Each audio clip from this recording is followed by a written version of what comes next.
1, 2. What the Stop it. There we go. 1, 2. Let me spit something nasty. Everybody asks me which mic to use. I tell them whichever one sounds good to you. You gotta spit it, mix it, then put it on the tube. Hopefully you get 100,000 views. I likes the mics, Tyson, Jordan, Jackson, and Phone. You ain't got a studio, then take your ass home. Go and build one up, and don't you ever be afraid. And make sure to check out Behind the Wave.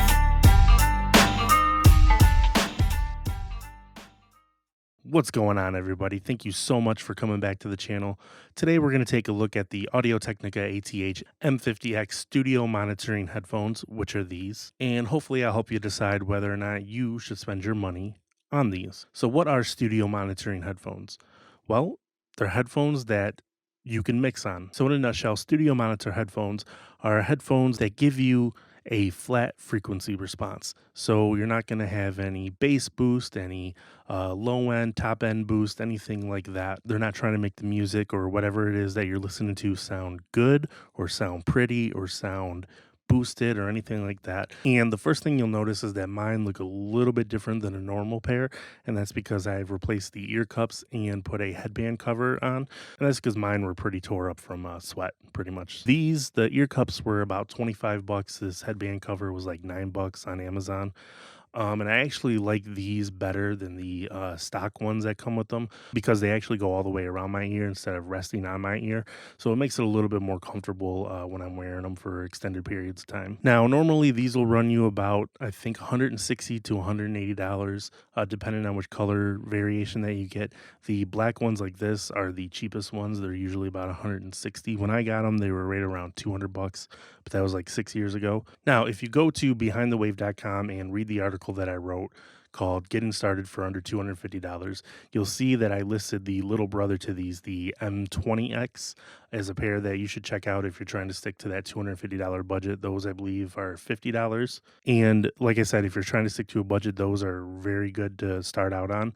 These ones, however, are a little bit better. They give you a little bit better sound, a little bit flatter of a response, which is what you want if you're going, sorry about that, which is what you want if you're going to be mixing on headphones. So if you can't afford studio monitors right now, or if you have limited room, I would definitely recommend picking these up. I've mixed a number of songs on these. They give you a great flat response. There's nothing boosted. And if you can get a good mix on these, then your mix is pretty much going to sound good on everything else that you play it on. So if you have another pair of headphones like Beats, or anything else really, you don't want to use those to mix. You can use them to record if you want, if they're a little bit more comfortable or you like the in-ear style better. Use those to record. Don't use those to mix. Generally speaking, most headphones are based in the low end to give a nice sound to the bass, to make it sound more pleasing to the listener. But you don't want that when you're mixing. You absolutely do not want that at all. And if you've ever seen anybody mix on a pair of studio monitors, those studio monitors are also giving out a flat sound so that you can get a good, clean mix on all of your frequencies. Now, if you pick these up just to listen to music on, you might be a little disappointed because, like I said, they aren't boosted in any way in the bass or in the top end or in the mids or anything like that. It's a nice flat signal that you're getting.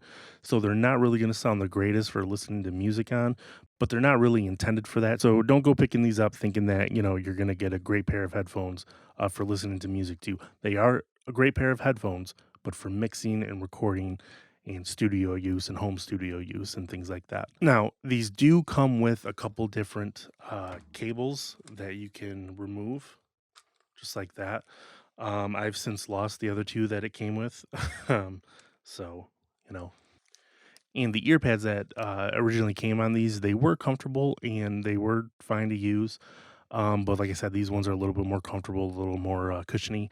And the other ones that I had were just tore the hell up. So yeah, that pretty much covers it. I just wanted to make a real quick video covering these and letting you know that, if you're thinking about getting a pair of studio monitor headphones, that you should definitely consider these. And like I said, thank you so much for stopping by, and I'll see you in the next one. Later.